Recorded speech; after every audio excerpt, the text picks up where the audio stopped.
Jesús. Amén y amén. Ahora, hermanos, tendremos una corta lectura bíblica eh, en la carta del apóstol Pablo a los romanos, en el capítulo 12, versículo 2.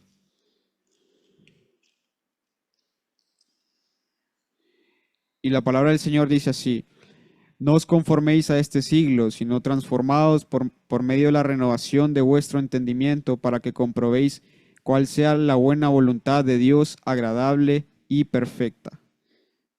Ahora vamos a entonar un himno de nuestro himnario Celebremos su Gloria, eh, entonado por nuestro querido hermano Oscar.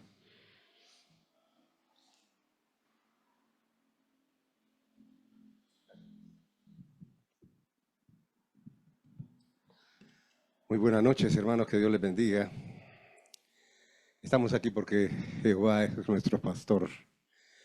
Y dice un salmo de David, el Salmo 23, Jehová es mi pastor, nada me faltará. En lugares de delicados pastos me hará descansar. Junto a aguas de reposo me pastoreará. Confortará mi alma, me guiará por sendas de justicia, por amor de su nombre. Cantemos.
Continuamos, hermanos, con el segmento de las noticias del fin, las cuales son traídas por nuestro hermano Yafet Sandres.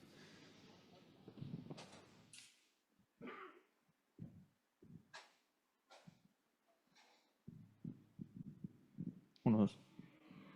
Buenas noches, hermanos, el Señor les bendiga. La primera noticia se titula como hackers de China le dan regalo de Año Nuevo a Estados Unidos. Accedieron a computadoras del Departamento del Tesoro. China hackeó a Estados Unidos en los últimos días de 2024, según la declaración de Estados Unidos reportada por The New York Times. Una de las agencias de inteligencia de China logró acceder a las computadoras del Departamento del Tesoro. Con esta vulneración en la seguridad, China tuvo acceso a estaciones de trabajo de los empleados de la institución, junto a documentos no clasificados. Según New York Times, esta es la última de una serie de vergonzosas operaciones de vigilancia contra importantes instituciones americanas. La declaración de la administración del presidente Biden es limitada y no deja en claro cómo sucedió la vulneración del Departamento del Tesoro. Tampoco se sabe qué es lo que exactamente buscaban los hackers de China. Sin embargo, altos funcionarios dijeron a New York Times que la intervención parecía ser una operación de espionaje. No hay indicios de esfuerzos por infectar códigos informáticos maliciosos en las redes de servicios públicos y los sistemas de suministro de agua, lo que le daría a China la capacidad de cortar el suministro de agua en infraestructuras americanas de vital importancia. Fue el pasado 8 de diciembre cuando una empresa externa de servicios de software notificó al Departamento del Tesoro sobre la vulneración en su sistema. Según lo que se sabe, un hacker obtuvo una clave para penetrar los sistemas de seguridad y acceder de manera remota a las estaciones de trabajo del departamento y los archivos que ahí se almacenaban. La vulneración es considerada un incidente de ciberseguridad importante, según las políticas del Departamento del Tesoro. De acuerdo a New York Times, los altos funcionarios de China tienen especial interés en el Departamento del Tesoro porque supervisa datos sensibles sobre los sistemas financieros globales y estimaciones sobre la economía china. Además, el departamento también aplica sanciones sobre empresas chinas. En un comunicado, un portavoz del Departamento del Tesoro dijo que se toman muy en serio las amenazas contra sus sistemas y los datos que almacenan. Sin embargo, no se aclaró cuándo sucedió la vulneración de seguridad, pero más información será revelada posteriormente en un reporte al Congreso. Por su parte, el portavoz del Ministerio de Asuntos Exteriores de China declaró que la acusación de Estados Unidos es infundada y negó categóricamente que China haya participado en la vulneración. Además, añadió que China se opone a todas las formas de ataque informáticos y se opone aún más a la difusión de información falsa contra China con fines políticos. De acuerdo a New York Times, los altos funcionarios de China tienen especial interés en el Departamento del Tesoro porque supervisa datos sensibles sobre los sistemas financieros globales y estimaciones sobre la economía china. Además, el departamento también aplica sanciones sobre empresas chinas. De hecho, continúa el reporte, a principios de año, servicios de inteligencia de China lograron hackear cuentas de correo electrónico de la secretaria del Comercio, Gina Raimondo, cuando tomaba decisiones sobre los nuevos controles de exportación de semiconductores avanzados y otras tecnologías clave que ahora están prohibidas para China. A pesar de la situación, China ha tenido un enorme resurgimiento en el desarrollo local de procesadores, además de que también ha tomado importantes medidas contra Estados Unidos. La segunda noticia es, una inteligencia artificial diseña y fabrica un motor que costó años en desarrollar la NASA. El motor de cohete Aerospike fue diseñado de forma autónoma por un ingeniero no humano, una inteligencia artificial que contiene el conocimiento y experiencia de ingenieros aeroespaciales. Un solo ingeniero ha logrado diseñar, fabricar y probar con éxito uno de los motores de cohete más difíciles de la industria aeroespacial. Un propulsor Aerospike criogénico capaz de generar 5.000 newtons de empuje, al contrario que los expertos de la NASA, que tardaron años en diseñar, fabricar y probar el Aerospike lineal XRS-2200. Para el hoy desaparecido programa de avión espacial suborbital X-33 en la década de los 90, este ingeniero solitario ha tardado apenas unos minutos. Y por si esto ya no fuera lo suficientemente impresionante, el ingeniero no es humano, sino un sistema de inteligencia artificial de la empresa LEAP 71. El diseño Aerospike ha fascinado a los científicos de cohetes durante décadas. Es un motor que ofrece una mayor eficiencia a diversas altitudes, a diferencia de una tobera de campana convencional. El Aerospike canaliza el gas de escape supersónico a lo largo de una espiga central, cuyo contorno externo se adapta con más precisión a los cambios de presión atmosférica. Esa mejora ofrece un rendimiento superior durante el ascenso de la nave, desde el nivel del mar hasta el vacío. Sin embargo, las exigencias de refrigeración que plantea este concepto suelen forzar a los ingenieros a abandonarlo. La NASA persiguió la idea para el X-33, pero el proyecto quedó paralizado. Como con el resto de sus motores de cohete, después de generar el diseño de un único fichero de CAD para impresión 3D, la compañía lo fabricó como una estructura de cobre sólida y sin piezas móviles, utilizando la técnica conocida como fusión láser sobre el lecho de polvo. Este método funde polvo metálico ultrafino para solidificarlo en capas, permitiendo formar los complejos canales de refrigeración en el interior de la espiga y la cámara. Después de fabricarlo, LEAP 71 envió al Aerospike al equipo Race to Space de la Universidad de Sheffield, que contribuyó a preparar el propulsor para su encendido en las instalaciones de prueba de Airborne Engineering en Westcott, en Reino Unido. Finalmente, el equipo de prueba encendió el motor con éxito al primer intento el 18 de diciembre de 2024. Según Lisner, el logro es una gran validación de nuestro enfoque de inteligencia artificial basado en la física. Cada uno de los componentes principales, asegura, era nuevo y nunca probado antes, pero todo funcionó según lo previsto por Neuron. Lynn Kaiser, cofundador de LEAP 71, apunta que, pese a sus claras ventajas, los Aerospikes no se utilizan hoy en día en el acceso al espacio porque nadie ha sido capaz de hacerlos funcionar correctamente. Queremos cambiar eso, afirma Kaiser. Neuron nos permite reducir drásticamente el tiempo que necesitamos para rediseñar e iterar tras una prueba y nos ayuda a converger rápidamente en un diseño óptimo. Otras organizaciones también han probado Aerospikes de escala menor, aunque ninguno alcanzó un servicio operativo. Según la cofundadora de LEAP 71, pudieron ampliar el entendimiento de la física de Neuron para hacer frente a la complejidad única de este tipo de motor. El Señor les bendiga.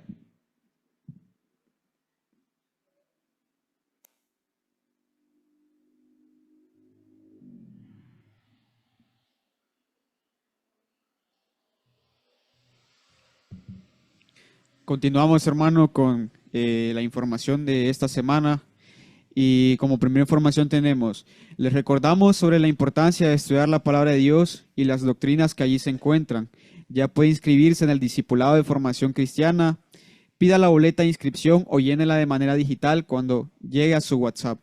Les recordamos, hermanos, que el discipulado este año será de manera presencial y les invitamos a todos a que puedan inscribirse, ya que este DFC es de gran bendición para nuestras vidas y también nos ayuda a crecer espiritualmente en los caminos del Señor.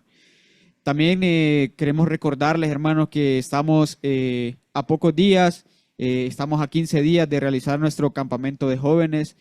Animamos a todos los jóvenes de nuestra congregación a que puedan ir, que se animen y se inscriban, ya que este campamento se lleva preparando desde hace varios meses y será un gran momento de bendición para nuestros jóvenes. También invitamos a los padres a que puedan enviar a sus hijos y que los jóvenes puedan invitar amigos, familiares u otras personas que quieran ir, ya que será de mucha edificación.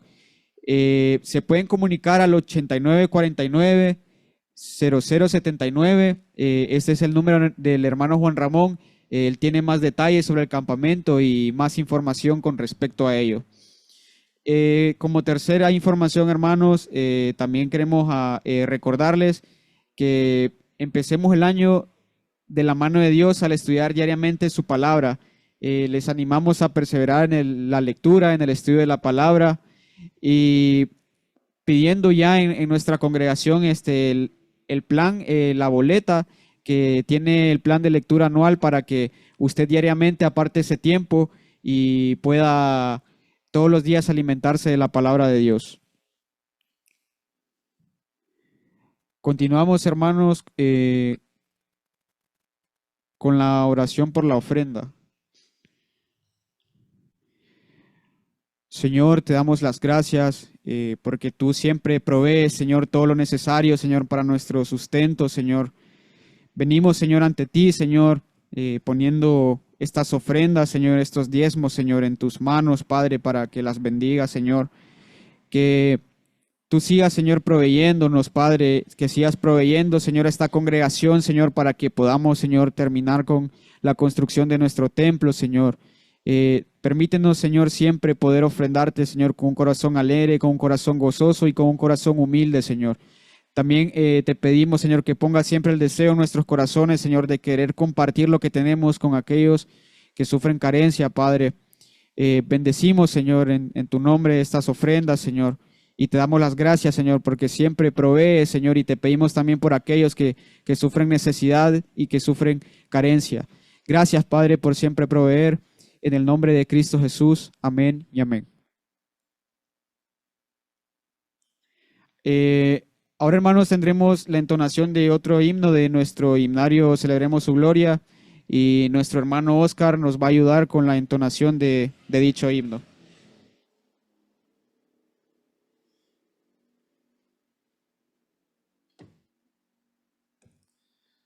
Cantad con gozo.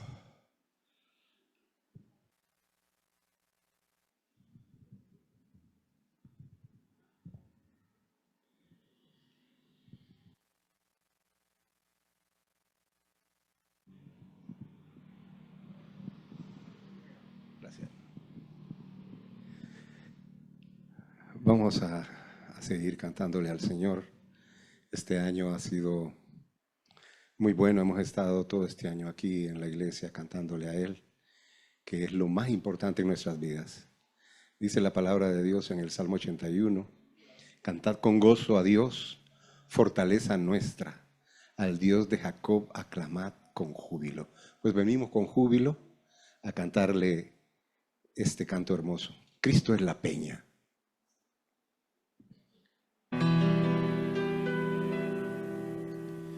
Cristo es la peña de Oreb que está brotando, agua de vida saludable para ti. Cristo es la peña de Oreb que está brotando, agua de vida saludable para ti. Ven a tomarla que es más dulce que la miel, refresca el alma, refresca todo tu ser. Cristo es la peña de Oreb que está brotando, agua de vida saludable para ti.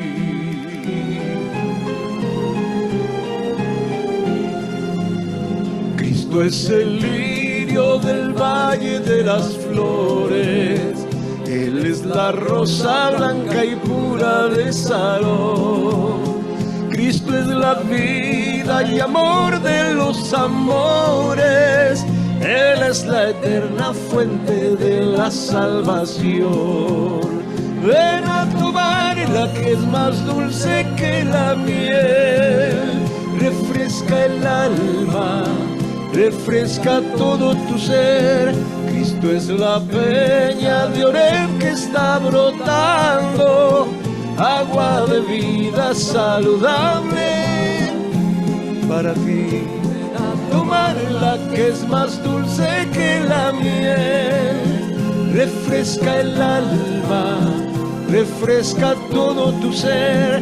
Cristo es la peña de Oreb que está brotando, agua de vida saludable para ti.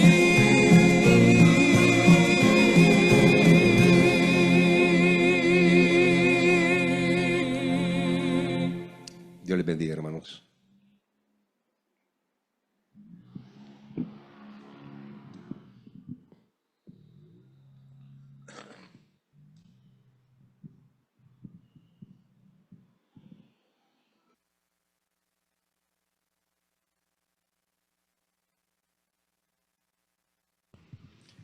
Buenas tardes, ¿qué tal están, hermanos? Dios les bendiga. No voy a ser yo el que va a dar el mensaje, así que no me queden viendo así. Quería compartir con ustedes, ¿verdad? Ese Salmo 23 que el hermano Oscar pues lo entonó, ¿verdad? El Salmo 23. Y quería pues que meditáramos un poco ahí en esa lectura, en ese canto, ¿verdad? Bueno, en ese himno precioso. Creo que todos lo saben ahí, va. Pueden buscarlo en la Biblia, el Salmo 23, ¿verdad? Para que sigan la lectura conmigo, ¿verdad? También los hermanos que están en la plataforma Zoom, después nos pueden seguir también, ¿verdad? El Salmo 23. Bueno, el tema van a decir, no, ya sabemos cuál es el Salmo 23, van a decir. Bueno, es cierto, ¿verdad? El Salmo 23 lo manejan, podríamos decir, casi todas las personas, ¿verdad? Si cualquiera sabe el Salmo 23, aunque sea el versículo 1, pero sí lo saben. Ahora bien, yo diría, además de saberlo, cuánto lo hemos vivido, cuánto hemos experimentado, ¿verdad? Esa guianza del Señor, como dice aquí, va. Jehová es mi pastor, nada me faltará. Dice que en la traducción real es nada me falta. O sea, nada me faltará es como lo que ocupe, va, y más adelante, no, nada me falta. O sea, el salmista ahí está diciendo que él está completo ahí, ¿verdad? En ese momento, en su vida. O sea, no está pensando en que va a ocupar más adelante en ganar más, ¿verdad? Por ejemplo, si hablamos de un salario o si hablamos del 31 de diciembre, no está pensando en va a faltar pollo. Nosotros bromeamos, ¿verdad?, con la gente de data, pero no sé si me captan, hermanos. Eso es, nada me falta, dice el salmista. Eso es lo que está diciendo. O sea, él está completo ahí. El Señor es mi pastor, nada me falta. Eso está diciendo él ahí, ¿va? Y continúa, en lugares de delicados pastos me hará descansar. Junto a aguas de reposo me pastoreará. Confortará mi alma, dice. Me guiará por sendas de justicia por amor de su nombre. Bueno, otro versículo que yo siempre rescato para mí, ¿verdad? Y bueno, se los comparto a ustedes. Puede verlo usted como un testimonio o una enseñanza, ¿verdad? Esta parte que dice, me guiará por sendas de justicia por amor de su nombre. O sea, no es porque yo tenga un mérito o que yo esté llevando una vida súper santa, por decir algo. Nada de eso, ¿verdad? O sea, él dice, es por amor de su nombre, dice el salmista, ¿verdad? Porque el Señor es así, ¿verdad? Por eso Él me va a guiar por sendas de justicia, porque Él es así, ¿verdad? Claramente estamos hablando de una persona que está apegada, ¿verdad?, al Señor, ¿verdad?, en comunión con Él, en su palabra, en oración y viviendo, ¿verdad? O sea, la palabra del Señor. Y continuamos. Y dice, aunque ande en valle de sombra de muerte, no temeré mal alguno, porque tú estarás conmigo. Tu vara y tu callado me infundirán aliento. Dice. Bueno, aquí otra parte que siempre me ha llamado la atención es esta, que dice, tu vara y tu callado me infundirán aliento. Yo tengo entendido que la varita que andaba el pastor ahí con las ovejitas, aparte de, bueno, de guiarla, ¿verdad? Porque miramos siempre al pastor con el callado en la mano y lo miramos adelante y en la figurita lo miramos con las ovejitas por ahí, ¿verdad? Pero creo que el callado también lo usaba, ¿verdad?, para guiar a las ovejas. ¿Y cómo las guiaba? Bueno, imagino que él trazaba el camino e iba, ¿verdad? Siempre hay ovejas que se quieren salir y el callado servía para, no sé, pegarles ahí en la pancita, me imagino yo, y métase, va, porque para afuera, métase. ¿Va? Y la que va ahí llorando por fuera, con el callado, pues lo metía. ¿Va? Entonces, siempre me he imaginado pues al Señor de esa manera en mi vida, ¿verdad? O sea, cuando nos desviamos, está ese callado ahí que nos encarrila a nosotros por el camino, ¿verdad? O sea, usted lo puede ver pues de muchas formas en su vida. Yo sé que si usted medita en esa parte, usted va a ver cómo el Señor pues lo ha traído, ¿verdad? Desde ahí, y cualquiera va a decir, puede ser que alguien diga, no, yo me salí completamente y me fue a traer. Bueno, sí, ¿verdad? Como dice el Señor, ¿verdad? Eh, Él, o sea, fue a rescatar la oveja perdida, ¿verdad? Entonces, igualmente, o sea, esa número uno, que a veces somos nosotros también, el Señor va y la rescata a esa oveja, ¿verdad? Y continuamos. Dice ahí también, aderezas mesa delante de mí en presencia de mis angustiadores. Unge mi cabeza con aceite y mi copa está rebosando. Ciertamente el bien y la misericordia me seguirán todos los días de mi vida, y en la casa de Jehová moraré por largos días. Este versículo número 6, pues también para mí, muy especial, ¿verdad? Aparte que recuerdo un canto ahí cuando recién estaba en los caminos del Señor, ¿verdad? Que tenía ese final, ¿verdad? En la casa de mi padre, dice, aunque aquí dice, vaya, en la casa de Jehová moraré por largos días, el canto decía, en la casa de mi padre moraré por largos días, decía así, ¿verdad? Entonces, muy especial este canto del Salmo 23 que el hermano Oscar ha entonado. Y vamos a terminar mi participación, hermanos, y voy a pedirle al hermano que continúe con el programa. Creo que nos va a ampliar ahorita, eh, porque pase José, explíquenos ahí a ver cuánto más tenemos que esperar, ¿verdad? Pero él nos va a decir ahí, hermano. El hermano de Stephen está pronto a llegar, así que vamos a tener que esperar unos pocos minutos para que él llegue.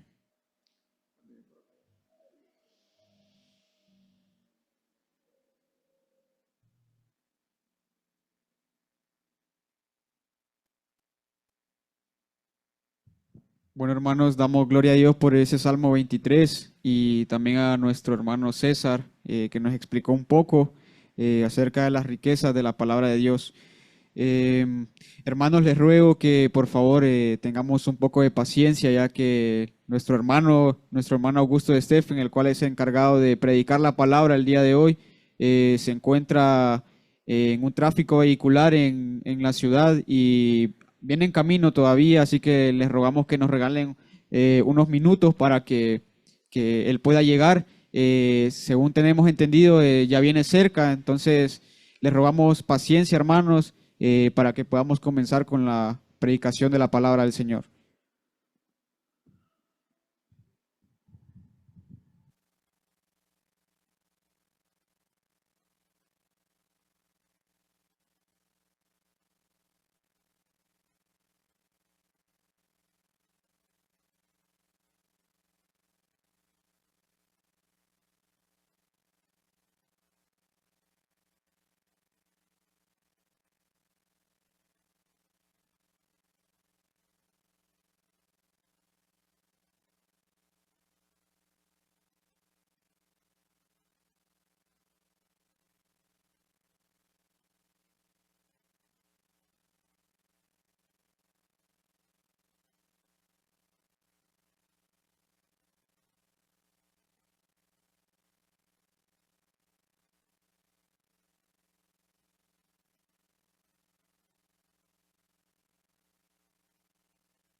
Bueno, hermanos, gracias por la espera y por la paciencia. Ya tenemos aquí a nuestro hermano Augusto de Stephen, quien nos trae el libro de Oseas con el estudio de los profetas menores. Adelante, hermano.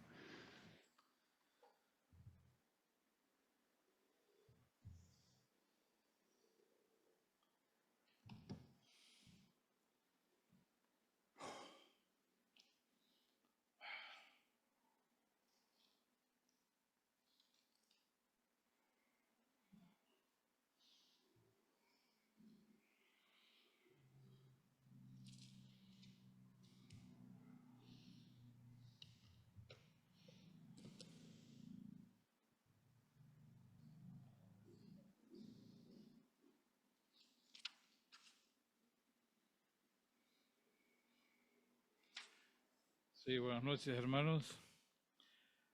Disculpen la tardanza, tuve que sortear 3 colisiones, ¿verdad? A lo largo del anillo periférico, aun cuando salí bien temprano de mi casa, pero ahí tuve que sortearlos. Y aquí estamos, hermanos, para iniciar el nuevo año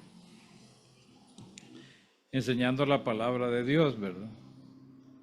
Porque en eso debemos enfocarnos, en enseñar lo que la Biblia dice, no que lo que los hombres dicen, sino lo que la Biblia nos enseña y lo que el Señor tiene para nosotros, ¿verdad? Para nosotros, ¿verdad? La comida, el alimento espiritual. Así que este año pues vamos a seguir en esa tarea, ¿verdad? Enseñar lo que la Biblia dice, ¿verdad? Y tratando siempre de utilizar un buen método de interpretación para extraer realmente el mensaje que el Espíritu Santo nos quiso enseñar. Muy bien, y en esa tarea, hermanos, pues yo me alegro que estén acá, lo mismo los que están conectados vía Zoom en este año nuevo, 2025. Así que aquí empezamos. Y vamos a continuar como siempre en el libro de Oseas. Pues ya llevamos básicamente avanzados, ¿verdad? Vamos por el capítulo 6. Nos habíamos quedado anteriormente en el versículo 9, ¿verdad? Donde dice, donde nos habla de los sacerdotes, ¿verdad? Cómo ellos, ¿verdad? Formaron bandas criminales, ¿verdad? Y ¿cómo se llama? Y asaltaban y mataban a personas que iban, dice ahí, camino de Siquem, ¿verdad? O sea, a ese lugar, podemos decir, es lugar de culto, ese lugar importante dentro de la historia de Israel. En vez de ir a enseñarles, ¿verdad?, el camino de Dios, en vez de enseñarles la ley, lo que hacían los sacerdotes, imagínense usted, formar bandas criminales, ¿verdad?, para ir a asesinar y saquear, ¿verdad? O sea, el ministerio que tenían ellos era muy especial, ¿verdad? No podían dejar de ser sacerdotes una vez que recibían la unción, ¿verdad? O sea, porque eran sacerdotes ungidos, o sea, que ya eran su trabajo, su ministerio en toda su vida precisamente era servir al pueblo, ministrar al pueblo delante de Dios. Muy bien, hoy vamos entonces a seguir con el siguiente versículo, ¿verdad? Muy interesante. Como pueden ver ustedes, pues no ha habido nada positivo en lo que hemos leído hasta ahorita en relación al reino del norte, ¿verdad? Todo ha tenido que ver con quebrantar la ley, idolatría, ¿cómo se llama? Hechos de sangre, abominaciones, ¿verdad? Todo ha tenido que ver con eso. El Señor les está, como dicen, sacando los trapos al sol, ¿verdad? Porque eso es lo que el Señor hace, decir la verdad. Nada de esconder la verdad o decirla de una forma suave, sino que va directamente, Señor. Va a decirles, bueno, decirles cuáles son las cosas malas que hacen. Y obviamente los profetas hablaban en nombre de Dios, ¿verdad? Porque ellos se encargaban de entregar la palabra de Dios. No de entregar una palabra, después cambiarla para que no se oiga tan dura, ¿verdad? Tan dura, sino que tratar de suavizarla, pero ellos eran bien, podemos decir, confrontativos, ¿verdad? Porque es muy serio. Es muy serio, ¿cómo se llama? Abandonar al Señor, ¿verdad? O sea, tiene que ver con cosas eternas. Tiene que ver con el alma, con la vida después de la muerte inclusive. Entonces aquí está de nuevo el Señor amonestando al pueblo. En el versículo 10 dice, en la casa de Israel he visto inmundicia. Allí fornicó Efraín y se contaminó Israel. Bueno, siempre siguiendo, ¿verdad? Con el sentido de, recuerden ustedes de que el Señor está dando ejemplos de lo que es la prevaricación, ¿verdad? O sea, la traición al Señor, de abandonar al Señor. Primero hablaba de una ciudad, ¿verdad? Que era una ciudad donde había una villa de delincuentes, una villa de malhechores. Y obviamente ahí después va con los sacerdotes. Ahora va, en este caso, con el reino. Y después va con la tribu y después con el resto de las tribus. Para indicar, darles ejemplo de cómo ellos han traicionado al Señor, ¿verdad? Recuerden ustedes que aquí es el Señor que habla, ¿verdad? Es el Señor que habla y dice lo que Él ha visto, lo que Él ha observado. Y es que para el Señor, hermanos, no hay nada que esté oculto a los ojos de Él, ¿verdad? Él sabe lo que hay en el hombre, nadie tiene que decirle lo que hay. Nadie tiene que testificar acerca del hombre porque Él sabe lo que hay dentro de nosotros. No podemos escondernos o esconder nada de Él porque Él lo sabe, ¿verdad? Él lo sabe. Según el texto sagrado, ¿qué es lo que ha visto el Señor? Miren ustedes, ha visto inmundicia. Esta es una palabra, hermano, bien fuerte, ¿verdad? Eso es como, ¿saben cómo que es? Bueno, eso es como que vamos a abrir un tanque séptico, ¿verdad? Ahí está. Ahí está la losa de concreto y la abrimos, ¿verdad? Entonces, ¿qué es lo que sale? ¿O qué es lo que vemos? Inmundicia, excremento, suciedad, mal olor, porquería. Es lo que ve el Señor, exactamente. Como decir, Él destapó. ¿Y qué es lo que mira? Dice ahí, inmundicia. ¿En dónde la he visto? Ahí dice, en la casa de Israel. Y ahí vamos a entrar en detalle lo que significa la casa de Israel. Pero vamos a analizar las palabras. Ahí en el hebreo, la palabra inmundicia se traduce como charurá. Esa es la forma hebrea, ¿verdad? Significa fealdad, cosa horrible, cosa horrenda, ¿verdad? Eso es lo que significa, ¿verdad? Esta palabra, inmundicia, cosa horrenda, cosa espantosa, ¿verdad? Entonces dice que esa cosa espantosa apunta a la totalidad del Israel de las 10 tribus, porque en este versículo ya nos habla de la totalidad de las 10 tribus. Había puesto ejemplos, ¿verdad? Con las 10 ciudades, sacerdotes, ¿verdad? Ahora va en la totalidad de las 10 tribus, ¿verdad? Es como ir escalonando, ¿verdad? Ir detallando de lo más grande, de lo más pequeño a lo más grande, ¿verdad? Para indicar, ¿verdad?, de que todos han prevaricado, ¿verdad? Hay otros versículos que hablan del reino de Israel. Entonces, esta frase, cuando habla de casa de Israel, no es que apunta a la totalidad de las tribus, ¿verdad?, sino a la casa de Israel, es decir, al reino.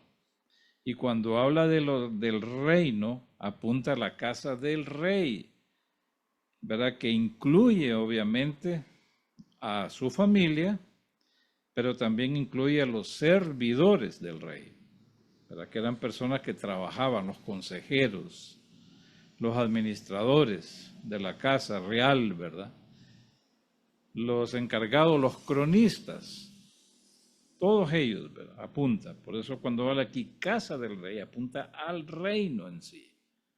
O sea, al que gobierna las 3 tribus, las 10 tribus. Y es interesante, hermanos, si nosotros estudiamos la historia del Israel del norte. Desde el momento de la división de la monarquía, los reyes que surgieron hicieron lo malo ante los ojos del Señor. Si ustedes leen el libro de Primera de Reyes, Segunda de Reyes, se van a dar cuenta de esto, ¿verdad? Y reinó fulano de tal, dice, e hizo lo malo ante los ojos de Dios. Y después dice, su sucesor hizo lo malo, hizo peor que el anterior, ¿verdad? Y así lo van a ver ustedes en la historia. No hubo uno que hiciera lo bueno. No hubo ninguno. Entonces, esto nos muestra, la historia de Israel nos muestra eso, ¿verdad?, del reino del norte, a partir del momento en que se divide en el reino del norte y el reino del sur. ¿Qué pasó? Los reyes que surgieron hicieron lo malo, como les digo, incorporando la idolatría en el pueblo, así como las prácticas paganas y depravadas que acompañaban el culto a los ídolos. Por lo cual el pueblo se apartó del Señor y obviamente se apartó del pacto, ¿verdad? Quebrantó el pacto. Dejó de vivir bajo el pacto mosaico, porque se entregó a la idolatría, ¿verdad? Por eso dice ahí que ellos, como Adán, abandonaron el pacto, igual que Adán hicieron, ¿verdad? Entonces, miren ustedes que todos los reyes contribuyeron a apartar al pueblo de la adoración del verdadero Dios. Ya hemos analizado acá, ¿verdad? Recuerden ustedes que los reyes y sus servidores eran la clase, podemos decir, la clase política, ¿verdad?, la clase gobernante. Sucede que esa clase política y gobernante en el reino del norte era una clase corrupta. Y no solo era corrupta, depravada. Por ejemplo, Acab, ¿verdad?, y Jezabel incorporaron el culto a Baal y constituyeron profetas de Baal, apartando todavía más al pueblo, ¿verdad? Entonces, se introdujeron muchas abominaciones, principalmente, como les decía yo, el culto a Baal o el baalismo, ¿verdad? Yo les digo, hermanos, pronto nosotros estaremos viendo surgir, ¿verdad?, se los digo, en algún lugar de la tierra, de nuevo el culto a Baal. Y se los digo, en Medio Oriente. Ahí va a surgir de nuevo ese culto a Baal, si no es que ya ha surgido, ¿verdad? Y de repente no estamos bien informados. Entonces, ¿qué hacían estos? La gente, bueno, había unos profetas que profetizaban en nombre de Baal, haciendo errar al pueblo. Miren ustedes quiero que busquen Jeremías 23:13.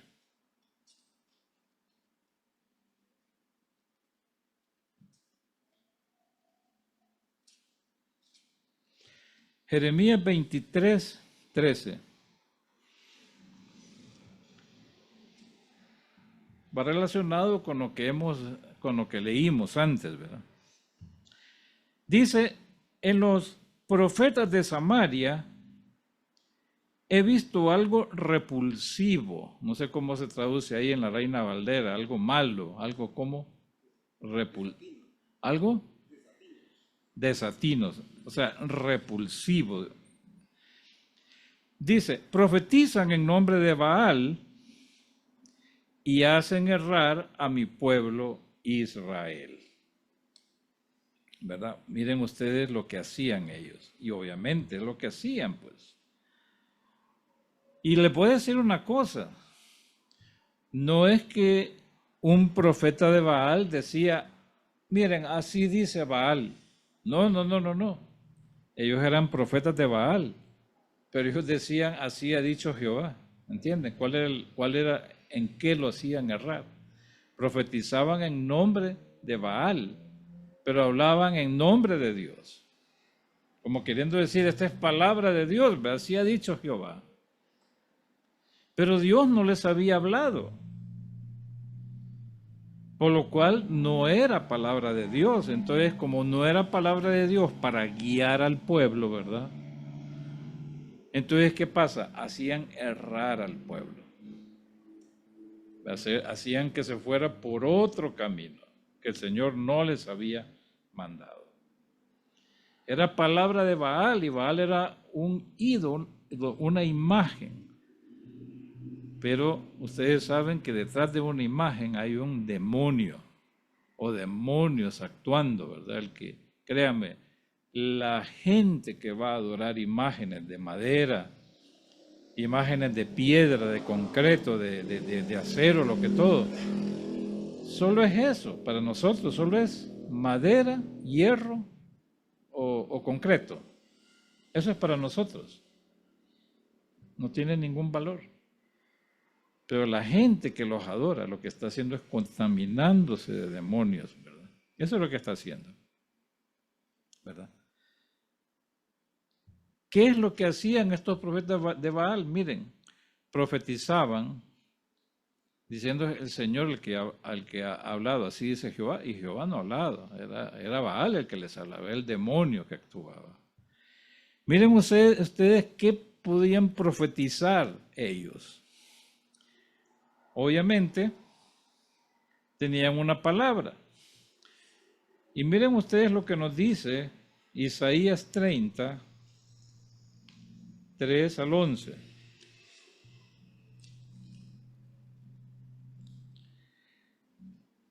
Miren ustedes.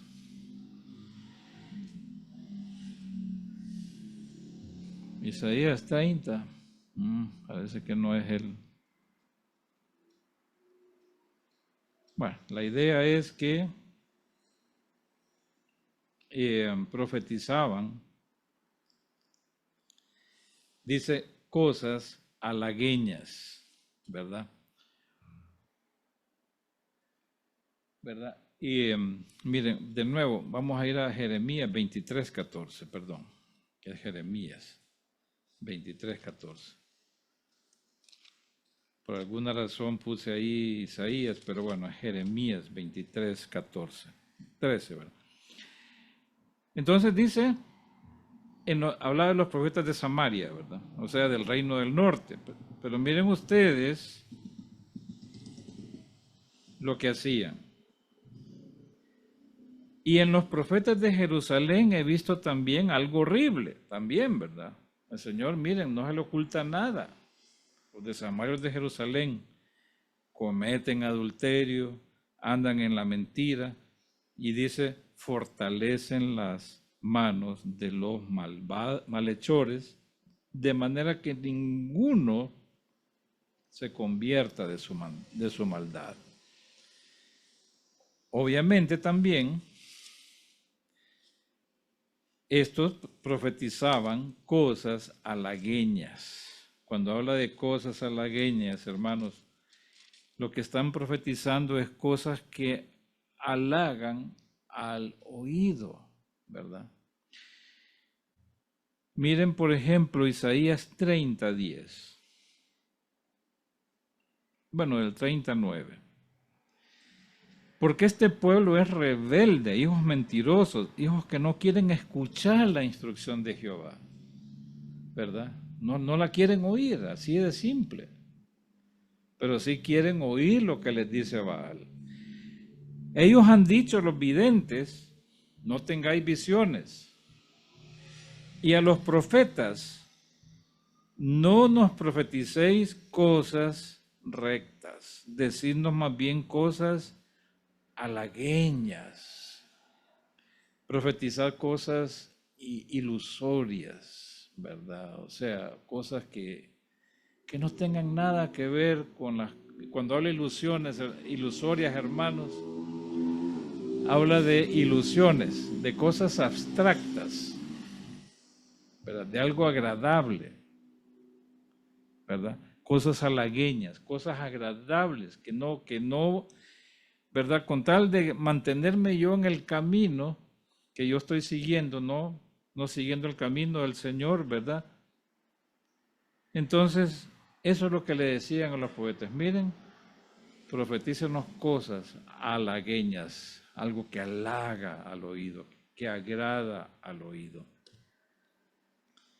Leíamos, hermanos, en Jeremías 23:14. Es cierto, esta gente profetizaba cosas halagueñas. Cosas halagueñas, ¿verdad? Las cosas halagueñas es precisamente cosas agradables, cosas que yo quiero oír. No quiero que me mencionen nada malo de mi vida, ¿verdad? Nada malo. Entonces, en Jeremías 23:14 dice, en los profetas de Jerusalén he visto algo horrible. Cometen adulterio, ya ven ustedes, andan en la mentira y fortalecen las manos de los malhechores, de manera que ninguno se convierta de su maldad.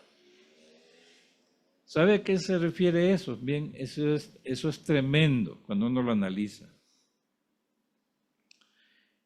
Eso es cuando, por ejemplo, hermanos, a nosotros, ustedes más de alguna vez, alguna persona que sabemos que anda en malos pasos, que sabemos que anda en malos caminos,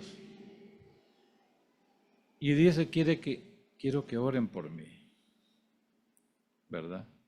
Quiero que oren por mí para que me vaya bien, ¿verdad? Quiero que oren para que mis negocios florezcan, ¿verdad? Y entonces uno le pone a orar, ¿verdad? Pero eso es lo que quiere oír esa persona.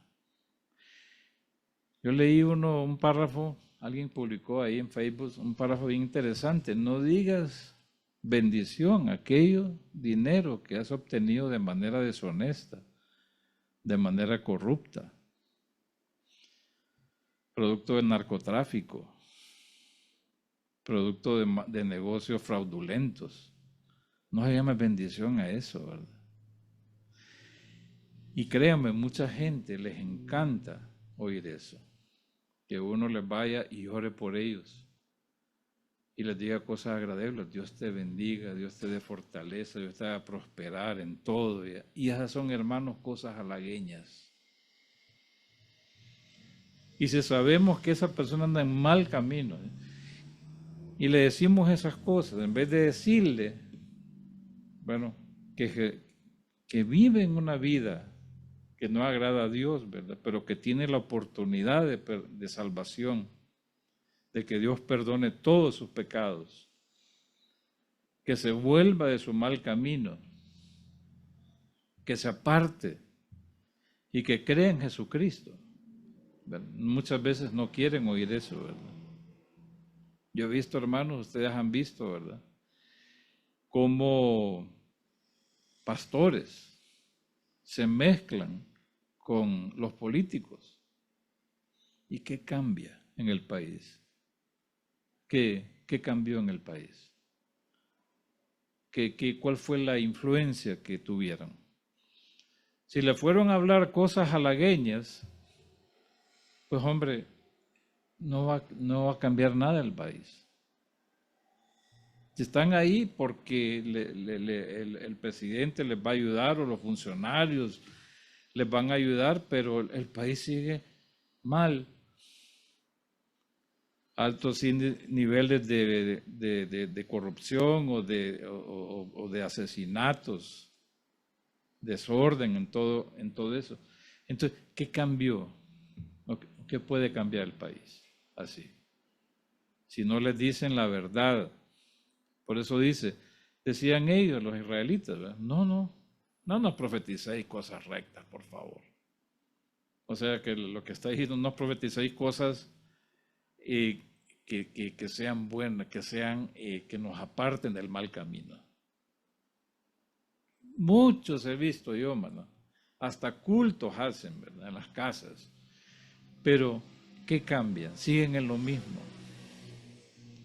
Siguen en lo mismo. ¿Qué cambió en ellos? Siguen adorando ídolos. Y a saber qué cosas, ¿verdad? Si uno, como dicen, quita la tapa, qué cosas se pueden encontrar, ¿verdad? No solo dirían en mi país, sino en los reinos del mundo, en los gobiernos del mundo. ¿Qué cosas no harán los que están en eminencia, verdad? Obviamente el Señor nos ha mandado, hermanos, a orar, ¿verdad? Por los que están en eminencia.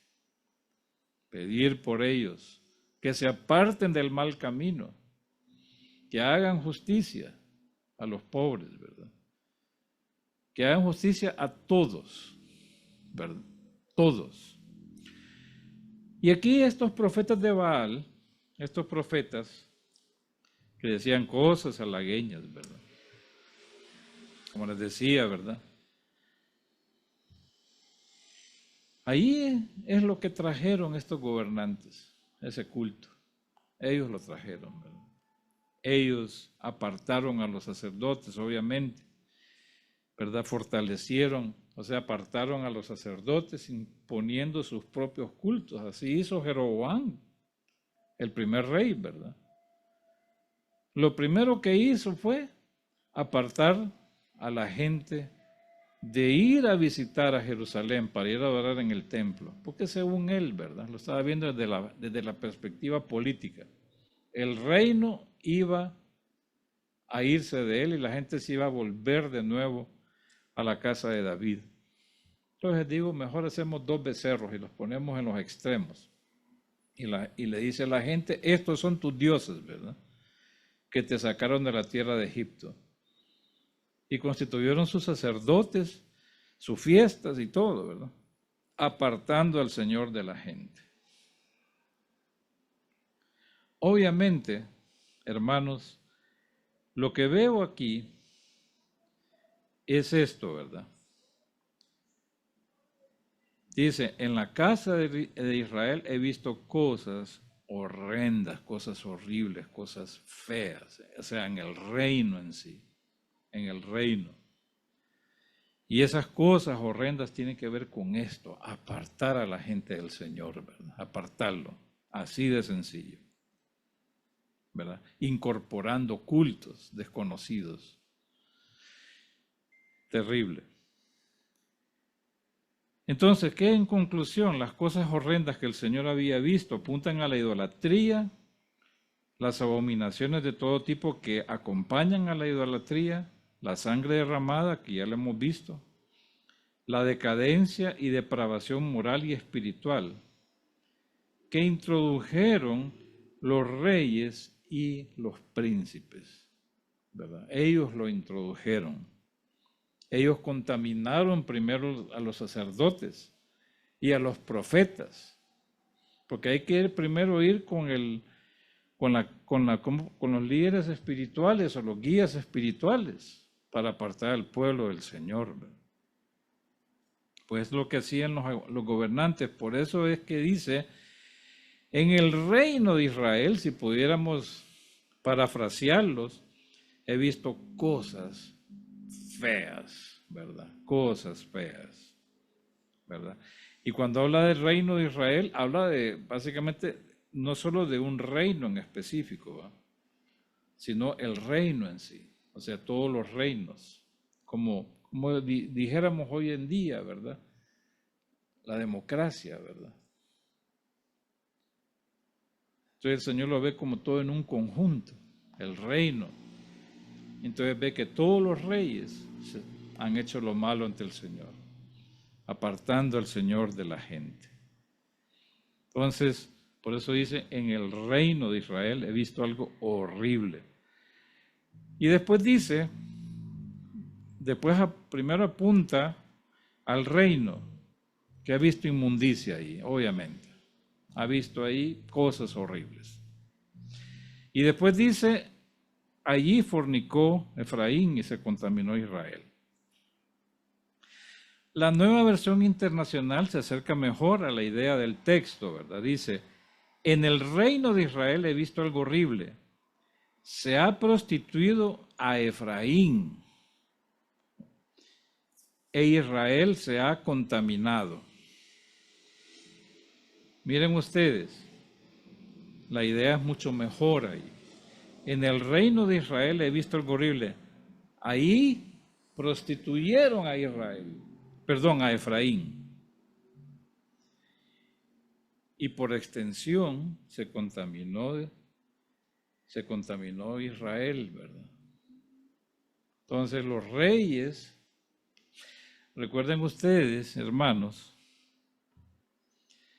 que el Jeroboam primero, el primer rey del reino del norte, era de la tribu de Efraín. Vean ustedes, era de la tribu de Efraín. Y algunos que le sucedieron también eran de la tribu de Efraín, ¿verdad? Aquí Efraín no apunta, como en otros lados, ¿verdad? Que siempre cuando habla de Efraín se refiere a las 10 tribus o al reino del norte. Sobre el contexto nos dice cuándo se refiere a la tribu y cuándo se refiere al reino. Pero en este caso apunta a la tribu en sí, ¿verdad? El reino lo que ha hecho es, digamos, prostituir a Efraín primero, a la tribu de Efraín, que era la tribu más importante, ¿verdad?, del reino del norte. Y obviamente después contaminó al resto de las tribus. Entonces, ahí nos dice que Efraín se refiere a una tribu en sí, ¿verdad? Es mejor considerarlo así, ¿verdad? Como la tribu principal. La idea es la misma que Oseas. Miren lo que nos dice Oseas 5:3, ¿verdad? Es lo mismo. Yo conozco a Efraín e Israel no está escondido de mí. Tú, oh Efraín, te has prostituido. Israel se ha contaminado. La idea es la misma, exactamente. Se prostituyó Efraín, ¿verdad? Es la misma idea. Entonces, aquí apunta definitivamente a la tribu. Como les decía yo, Jeroboam fue el primer rey, ¿verdad? Y él era de la tribu de ¿cómo se llama?, de Efraín, y hizo errar al pueblo, hizo pecar a Israel, así se le conoció con ese nombre, el que hizo pecar a Israel, y así se quedó con ese calificativo, ¿verdad? Porque él trajo de la idolatría. En Israel, hermanos, no había idolatría, obviamente quien la trajo fue Salomón, ¿verdad?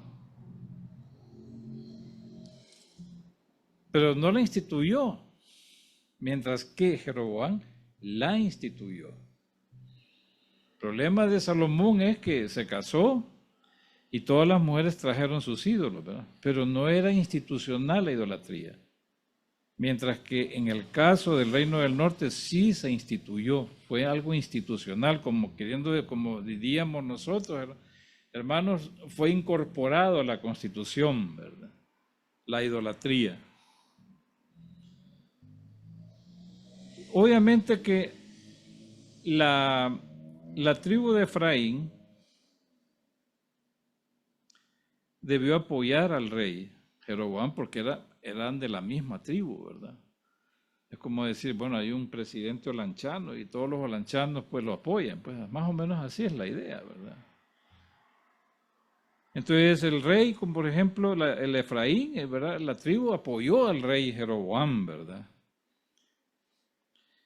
Y precisamente ese apoyo fue el principio de su decadencia, porque se entregó a la idolatría, ¿verdad? La clave para entender ahí es el adverbio allí, ¿verdad? Recuerden ustedes que cuando se usa allí, ¿verdad? Este adverbio sirve para señalar un lugar lejano, ¿verdad? Pero también es un adverbio de tiempo lejano, un adverbio de tiempo lejano también. Se puede aplicar ese adverbio. Entonces, podemos decir que la idolatría de la tribu de Efraín fue instigada por los reyes, príncipes y servidores. La versión, la Biblia de las Américas dice, ahí está la prostitución de Efraín, o sea, ahí en el reino. Ahí fue donde se prostituyó, diríamos así, la tribu de Efraín. Para mostrar que en la casa del rey está la causa por la cual esta tribu cayó primeramente en idolatría. Y obviamente contaminó al resto de las tribus. En el mismo texto dice,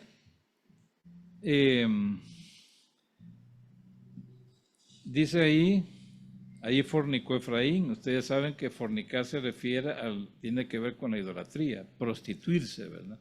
Tiene que ver con la idolatría en sí. Ahí dice, se fornicó Efraín y se contaminó Israel.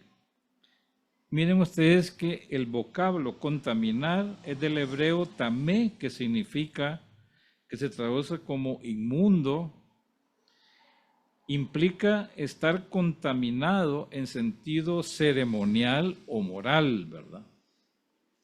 Por ejemplo, la ley establece cómo alguien se puede contaminar. Por ejemplo, si alguien toca a un muerto, ¿verdad? En la ley dice, ¿verdad? Entonces la persona queda contaminada, ¿verdad? Por 7 días, es inmundo, ¿verdad? Por 7 días. ¿Verdad? Y algo así, y van a ver ustedes la ley, lo que es la ley de las personas inmundas, ¿verdad? Principalmente con los que tenían contacto con muertos. Entonces, se contaminó Israel, tiene que ver con algo inmundo, algo que se contaminó. Por ejemplo, en definición, hermanos, definiendo contaminar, este término se usa siempre en un sentido negativo. Por definición es traer un elemento ajeno a un entorno con lo cual se altera su buen funcionamiento o desempeño, ¿verdad? Por ejemplo, si nosotros tenemos un tanque lleno de gasolina y le ponemos queroseno, lo estamos contaminando. O le ponemos agua, como hacían antes. No sé ahora, ¿verdad? Pero están contaminando y están afectando la gasolina en sí. ¿Verdad? O cuando hay una fuente de agua y se le añade tal vez algún producto químico que no tiene que ver con la purificación del agua, sino que lo que hace es envenenarla o contaminarla. Entonces se altera, ¿verdad? Su composición química y ya no sirve para nada. Pues algo así, en ese sentido, la tribu de Efraín llevó la idolatría al resto de las tribus del norte, al resto de las 9 tribus, ¿verdad? Lo fue contaminando. Introdujo elementos ajenos al culto y a la ley de Moisés, ¿verdad? En su aspecto ceremonial y moral también. Y así fue contaminando al pueblo, contaminando. Obviamente este objetivo se debe actuar. Para lograr este objetivo de contaminar se tiene que actuar contra el liderazgo espiritual, o sea, los sacerdotes y profetas, que son los guías espirituales del pueblo. Y obviamente esto fue lo que ocurrió, hermanos. Miren ustedes, lo leímos, los sacerdotes, ¿qué eran? Eran bandoleros o malhechores, ladrones, asesinos. Inclusive, ¿verdad? Y obligaban al pueblo a pecar para que el pueblo ofreciera animales sacrificados, ¿verdad? Y se quedaban siempre con lo mejor, ¿verdad? O sea que incitaban al pueblo al pecado. O sea, hasta dónde era su maldad, ¿verdad? Y obviamente los profetas, pues predicaban cosas halagueñas, ¿verdad? Los profetas también, ¿cómo se llama? Se contaminaron, pues. Inclusive, miren ustedes en Oseas 4:12, dice, mi pueblo, dice, consulta su ídolo de madera y su palo le declara, porque el espíritu de prostitución le ha engañado, se prostituyen debajo de su Dios. Miren, en cada centro de culto había un profeta. La gente le preguntaba, dice, al palo, y el palo le responde, pero no es en sí que es el palo, o sea, el hilo de madera el que responde, es el profeta que estaba ahí, el que le respondía, ¿verdad? Porque dice que el espíritu de prostitución estaba en medio de ellos, ¿verdad? O sea, estaban llenos de espíritu, o sea, no hablaban cosas de Dios, no hablaban de parte del Espíritu de Dios, sino de parte del Espíritu que actuaba en ellos, de parte de su propio Espíritu que actuaba en ellos. Entonces, por eso decían, el palo le declara, ¿verdad? Porque ahí está, porque dice la Biblia que aquellos que adoran ídolos, dice que semejantes son semejantes a ellos, al ídolo que adoran, ¿verdad? Porque obviamente, si el ídolo no ve y no oye, igual los que adoran, ¿verdad? No ven las cosas de Dios, no oyen la palabra de Dios, ¿verdad? Son iguales, ¿verdad? Y entonces, obviamente aquí hay una decadencia moral y espiritual del liderazgo de los guías espirituales, ¿verdad? Lamentablemente. ¿Qué es lo que nos enseña esto, hermanos? Dice la Biblia en el Nuevo Testamento, un poco de levadura leuda toda la masa. Miren ustedes, no habla de mucha levadura o una gran cantidad de levadura. Eso me llamó la atención, ¿verdad? Cuando dice hay un poco de levadura leuda toda la masa.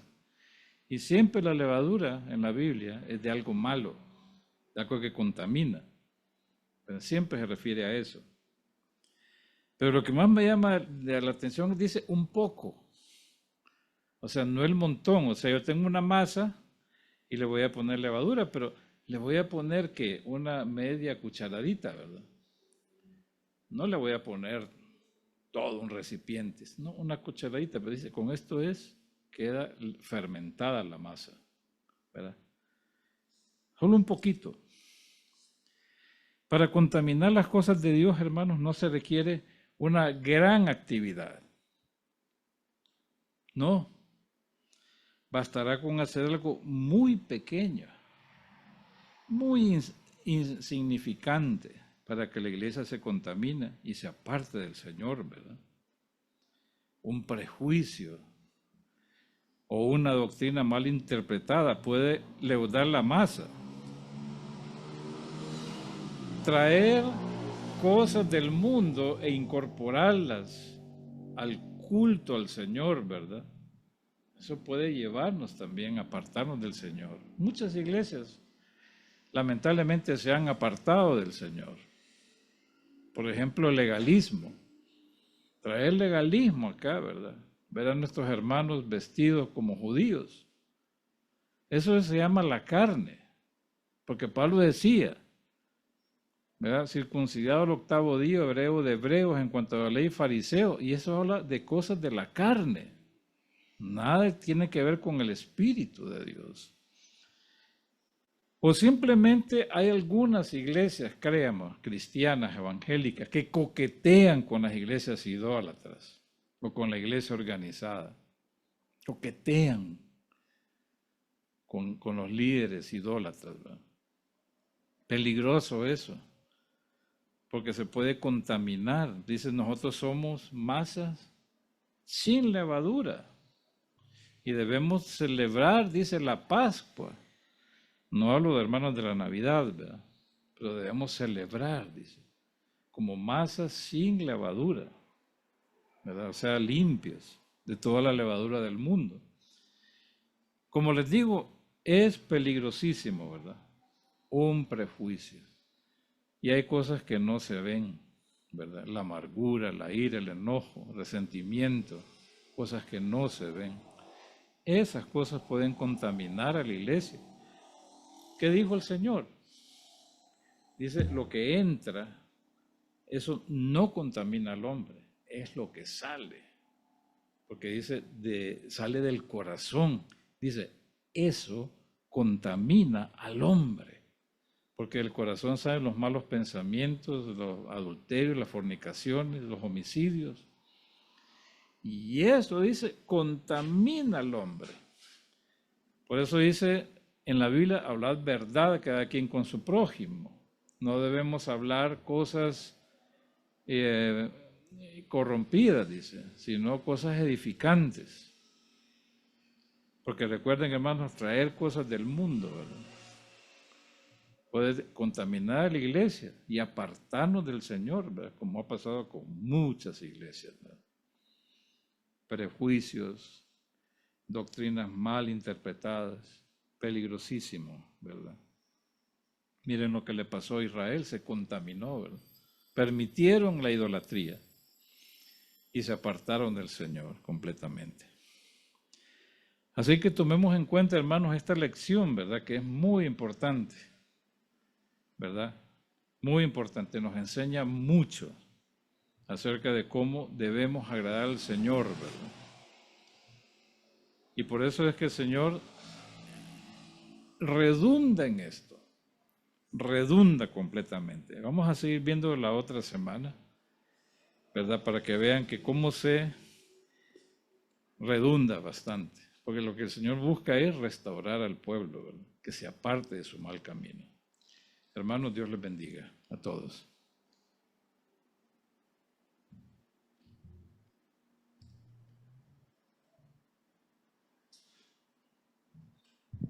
Bueno, hermanos, hemos llegado al final de este culto. Agradecemos a los que pudieron venir el día de hoy, también a los que nos escucharon y nos vieron a través de las redes sociales. Les ruego, hermanos, que se pongan en pie para despedir este momento. Te damos las gracias, Señor, porque empezamos este año, Señor, de la mejor manera, Señor, que es aprendiendo de tu palabra, Padre, meditando en ella, Señor, y ayúdanos, Padre, a ponerla en práctica, Señor. No solo ser oidores, Señor, sino hacedores de tu palabra, Padre. Te agradecemos por el mensaje del día de hoy, Señor. Te agradecemos por el hermano Augusto de Stephen, que siempre nos trae, Señor, tu palabra, Señor. Te agradecemos por los hermanos que estuvieron aquí presentes, Señor, y también por los que se conectaron a través de las diversas redes sociales de nuestra congregación, Padre. Bendice esta iglesia siempre, Señor, y que siempre, Padre, tengamos el interés, Señor, y el amor por tu palabra, Padre. Te pedimos que nos lleves con bien a nuestros hogares, Señor, y que podamos tener una noche de descanso, Señor, de sueño reparador. Gracias por este momento. En el nombre de Cristo Jesús. Amén y amén. Buenas noches, hermanos. Que Dios les bendiga.